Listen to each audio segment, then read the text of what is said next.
इतना ऊंचाई और -35 डिग्री पर बादल बर्फ का ही नहीं बनता। सवालों के बिना ही जिंदगी है डार्क, बल्ब की तरह जला दे क्वेश्चन मार्क।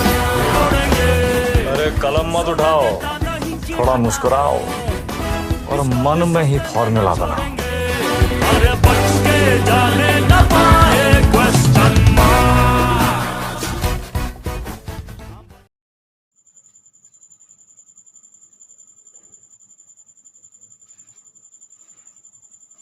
यस मित्रों, आप बोर्ड पर देख रहे हैं ये क्लास 11th के लिए सब्जेक्ट मैथ्स और टॉपिक कैलकुलस।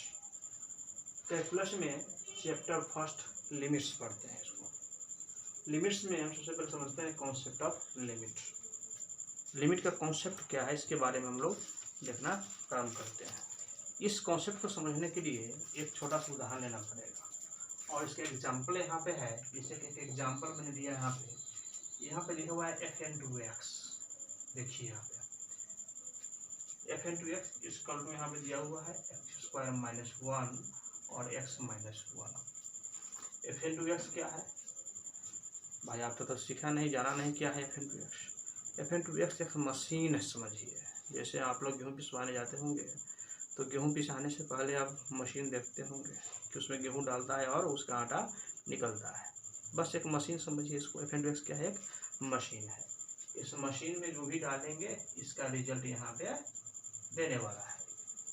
तो हम क्या करते हैं, मशीन में हम पुट कर देते हैं यहाँ पे। चलो मैं यहाँ पे पुट कर दिया, पुट x = 1। क्या कर दिया यहाँ पे, x = 1 पुट कर दिया तो रिजल्ट क्या देगा, f/1 = 1 का स्क्वायर - 1 1 - 1, यानी 1 का स्क्वायर 1 - 1/1 - 1। 1 में से 1 गया तो 0, 1 में से 1 गया तो 0, 0/0। बस 0/0 क्या है, ये मीनिंगलेस है। तो लिख देंगे यहाँ पे क्या है, मीनिंगलेस है। मीनिंगलेस है ये। और ये बहुत बड़ा क्वेश्चन भी है। एक बार क्लास 3 में ही रामानुजन पढ़ते थे, तो उसमें टीचर बता रहे थे कि किसी भी संख्या अपने आप से डिवाइड होता है तो उसका रिजल्ट 1 होता है। मान कर चलो कि 2 को 2 से डिवाइड किया तो रिजल्ट 1 हुआ, 3 को 3 से डिवाइड किया तो रिजल्ट 1 हुआ। इसी चीज़ को रामानुजन ने पूछ दिया। क्लास 3 में पढ़ते थे, वो नाम सुने होंगे, नहीं तो रामानुजन के बारे में आप इंटरनेट पर सर्च कीजिएगा। तो वहाँ पे क्या हुआ कि उन्होंने पूछा कि अगर 0 को 0 से डिवाइड किया जाए तो क्या होगा। तो टीचर चुप, भाई ऐसा तो कोई किसी ने क्वेश्चन पूछा ही नहीं था। ठीक है, तो यहाँ पे क्या होता है, ये मीनिंगलेस हो जाती है। चलिए अब नेक्स्ट,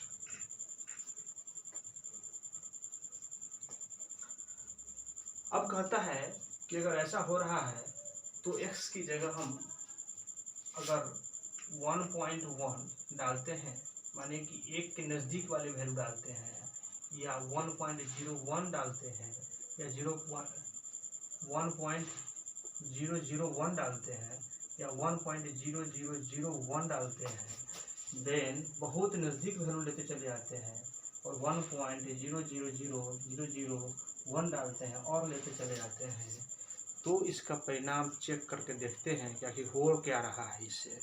अगर जैसे जैसे हम उसको x की वैल्यू 1 के नज़दीक ले जा रहे हैं तब वो क्या वैल्यू उसमें से दे रहा है। अब तक तो मुझे मिला, मीनिंगलेस मिल गया उसमें से। अब देखते हैं उसका नियरेस्ट वैल्यू में क्या मिलता है मुझे। तो चलिए अब डालते हैं f/x बराबर, क्या डालना यहाँ पे है, अगर पुट करते हैं ऐसे नहीं लिखिए, इफ x = 1.1 देन f/x बराबर क्या हो जाता है यहाँ पे। तो f/x की वैल्यू क्या है मुझे, x² - 1 बटा x - 1 है यहाँ पे। अब क्या करेंगे इसको, हम जानते क्या हैं कि a² - b² होता है a + b × a - b होता है। तो क्या उसी फॉर्म तोड़िए, x + 1 और x - 1 बटा x - 1। इसको x - 1 से काट दिया, क्या हो गया, x + 1 बच गया। क्या करना है कि 1.1 डालना है। इसका मतलब ये हो जाता है, हम लिख सकते हैं x equal to x square minus 1 को हम क्या लिख सकते हैं, सीधा इसको हम x प्लस 1 क्या लिख सकते हैं, इसको हम x प्लस 1 लिख सकते हैं, x प्लस 1। और क्या करेंगे यहाँ पे, जैसे ही यहाँ पे 1.1 डालते हैं इसका मतलब हो गया 1.1 प्लस 1, इसका मतलब हो गया 2.1। क्या हो गया इसका मतलब 2.1 हो गया। फिर क्या करते हैं, x बराबर 1.01 डालते हैं, देन अब ये वाली वैल्यू देखते हैं तो f इंटू एक्स की वैल्यू क्या देगी। तो यहाँ पे क्या है, x प्लस 1 है, इसका मतलब क्या है, यहाँ पे x की वैल्यू डालना है तो 1.01 डालना है। इसकी वैल्यू क्या हो जाएगा बदल के 1.01, तो 1.01 प्लस 1 क्या दे दिया है, 1 प्लस 1 है 2.01 हो गया। और कीजिए, if x equal to 1.001 then f into x की वैल्यू क्या हो जाएगा, तो x प्लस 1 तो है इसके पास, यानी कि जहाँ भी x होगा बदल देंगे। 1.001 प्लस 1 कितना हो जाता है यहाँ पे, ये इसका मतलब 2.001। ये जोड़ है, आसानी से देख सकते हैं, इसको जोड़ दिए, इसको जोड़ करके देखिए आप इतना आगे। अब हम क्या देख रहे हैं कि जैसे जैसे x की वैल्यू 1 के नज़दीक जा रही है वैसे वैसे इसकी वैल्यू 2 के नज़दीक जा रही है। अगर इस प्रकार से हम करते रहें है ना, लगातार अगर इसको हम बढ़ते रहें, कितने बार भी करेंगे तो चूँकि इसकी वैल्यू उसके नज़दीक, 1 के नज़दीक जाते हैं और 2 के नज़दीक पहुंच रहा है, बार बार ऐसे ही होती रही है। हम क्या करते हैं, बहुत छोटा वैल्यू डाल कर देखते हैं, x इक्वल टू 1.00001, तब भी क्या देखते हैं, देन f इंटू एक्स की वैल्यू क्या होती है, x प्लस 1 तो है ही, यानी कि 1.00001 प्लस 1 क्या देख रहा है यहाँ पे, इसका मतलब 2.00001 हो जा रही है और वो 2 के नज़दीक पहुँच जा रही है। तो मैंने क्या देखा इसमें, मैंने यही देखा कि x अगर अप्रोच हो रही है, अप्रोच पहुँच रहा, x अगर अप्रोच हो रही है 1 के नज़दीक में, तो then f into x approach कर रहा है 2 के नज़दीक में। ठीक है, तो ध्यान देंगे,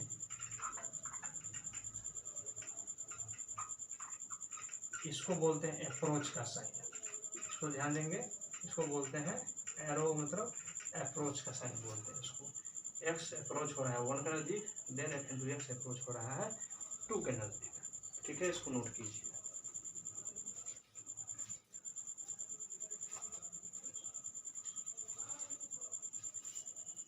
ठीक है, अब मैं इसको, इसी उदाहरण को अगर हम 1 से छोटा वैल्यू डालते हैं जो 1 के नज़दीक पहुंच रहा है ना, 1 के नज़दीक पहुंच रहा है, वो वैल्यू डालते हैं तो देखते हैं कि 2 के नज़दीक वो भी पहुंच रहा है। तो क्या करते हैं, अब नेक्स्ट लेते हैं यहाँ पे, इसी पे सिमिलरली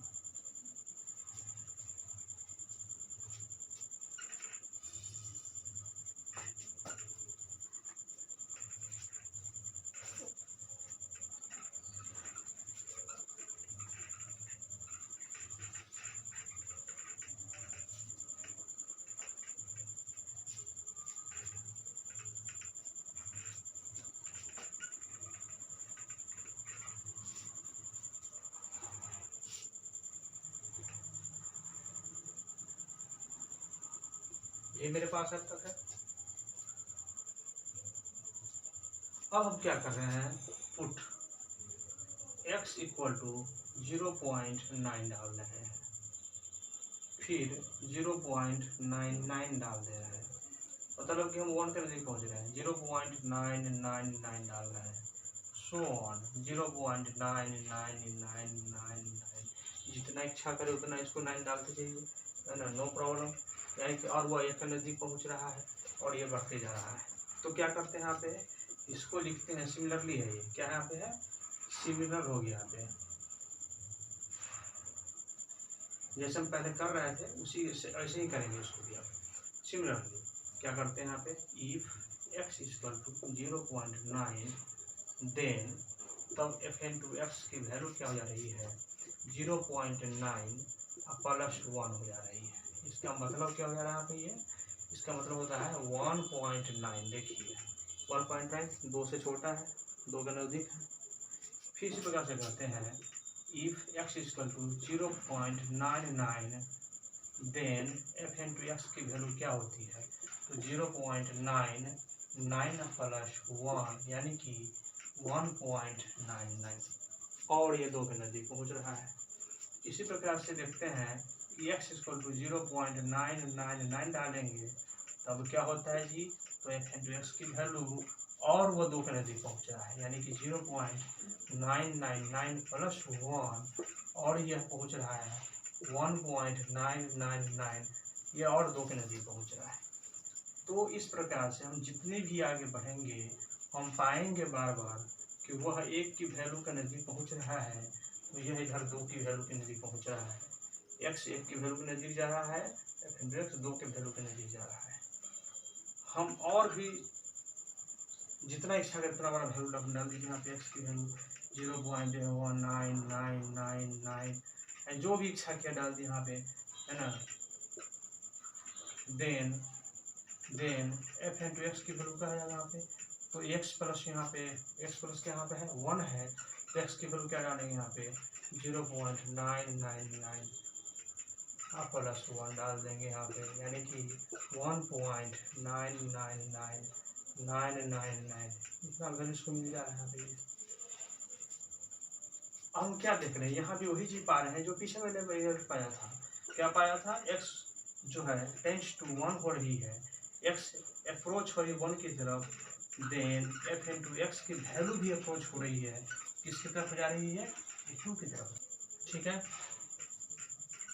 अब यूँ भी कर सकते हैं कि अगर हम लिमिट अगर x को हम a के नज़दीक पहुँचा रहे हैं, माना कि x a की तरफ जा रहा है, इसमें से fn/x तो क्या हो जाएगा, यहाँ पे a डालेंगे तो इसका वैल्यू क्या हो जाएगा fa हो जाएगा।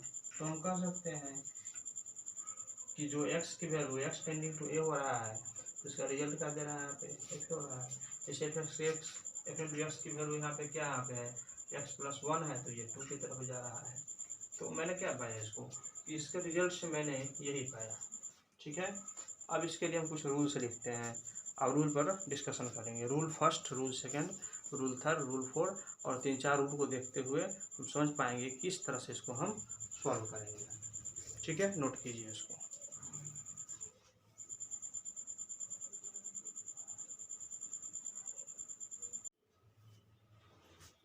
जी, अब रूल फर्स्ट देखते हैं। तो रूल फर्स्ट में क्या देखते हैं, तो put x equal to a, x equal to क्या पे a डाल दिया मैंने, इन द गिवन फंक्शन, जो फंक्शन दिया गया था उस फंक्शन में if fn/a is a definite value then, तब क्या बन जा रहा है मुझे, limit x tending to a fn/x क्या हो जा रहा है पे fa हो जा रहा है।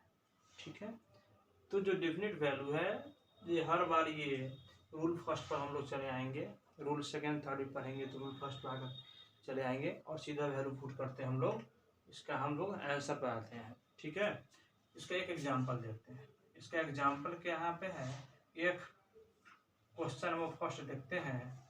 यहाँ पे क्वेश्चन कहता है कि लिमिट x टेंडिंग टू, अगर यहाँ पे 0 हो रहा है, क्या है x किस तरफ जा रहा है, ये 0 की तरफ जा रहा है। अगर यहाँ पे साइन x डालते हैं तो क्या होगा यहाँ पे वैल्यू इसकी, तो x कहाँ जा रहा है 0 की तरफ, यानी कि ये साइन 0 बराबर क्या होता है 0 होता है। तो सीधी सी बात है, क्योंकि क्या है यहाँ पे तो कुछ करना था नहीं, सीधा हम x की वैल्यू डाल दिया, हो गया, कोई मैथमेटिकल कैलकुलेशन नहीं था इसके ऊपर। इसी प्रकार से अगर हम सेकेंड आपको क्वेश्चन दे दें कि सेकेंड क्वेश्चन को करो तो कैसे करोगे। अब सेकेंड क्वेश्चन दे दिया कि limit x tending to 1 x square plus 5x minus 2 ऐसा क्वेश्चन है, तो क्या करोगे। अगर इसको हम ब्रेक करना चाहेंगे तो ब्रेक भी नहीं हो रही है, तो क्या करें सीधा वैल्यू डाल देंगे उठा कर यहाँ पे। ठीक है, डिफरेंट वैल्यू के लिए सीधा क्या करेंगे, इसको हम x टेंडिंग टू 1 हो रही है या x अप्रोच टू 1 हो रही है और डालेंगे वैल्यू और सीधा इसका रिजल्ट पर आएंगे। तो क्या हो जाएगा यहाँ पे, ये क्या डालेंगे यहाँ पे, तो ये 1 का स्क्वायर प्लस 5 इंटू 1 माइनस 2 हो जाएगा, यानी कि 1 प्लस 5 माइनस 2 हो जाएगा। 5 प्लस 1 या 6 में से 2 चला गया, 4 बच गया। तो क्या मिल गया रिजल्ट मुझे, 4 मिल गया। क्यों, क्योंकि लिमिट x टेंडिंग टू 1 हो रही है। जैसे वैल्यू डाला तो क्या है यहाँ पे कि डेफिनेट वैल्यू हो गया है, डेफिनेट वैल्यू मेरे पास है यहाँ पे, और यहाँ से इसका वैल्यू कितना मिला मुझे, 4 मिल चुका है यहाँ पे। ठीक है, ठीक है। इस चीज़ को पहले एक एक एग्जाम्पल्स, दो एग्जाम्पल्स के थ्रू समझते हुए पहले रूल को समझ लेंगे, फिर क्वेश्चन पर चलेंगे, सारा क्लियर हो जाएगा इसमें से। ठीक है, अगर आपको हम कह दें यहाँ पे, चलो क्वेश्चन बनाओ फिर से। अगर यहाँ पे देख दिया लिमिट x टेंडिंग टू 0, यहाँ पे दे दिया cos x, इसकी वैल्यू बताओ क्या होगी। इसे निश्चित है कि x की वैल्यू क्या हो रही है, यहाँ पे 0 हो रही है, यानी कि यहाँ पे cos 0 होगा। और cos 0 का मान क्या होता है, cos 0 का मान आपने क्लास 10th में ही त्रिकोणमिति में पढ़ा है। cos 0 का मान क्या होता है,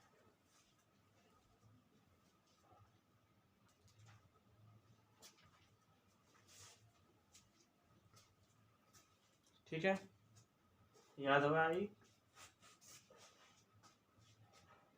याद आ गई होगी आपको, 1 होता है। ठीक है, यानी कि इसकी वैल्यू क्या मिला मुझे, 1 मिला। अब रूल 2 पे चलते हैं, सभी रूल्स को पढ़ लेंगे फटाफट और फिर क्वेश्चन पे चलेंगे, ताकि हमको क्वेश्चन समझ में आने लगे तो रूल भी याद होने लग जाएगा। चलिए नेक्स्ट।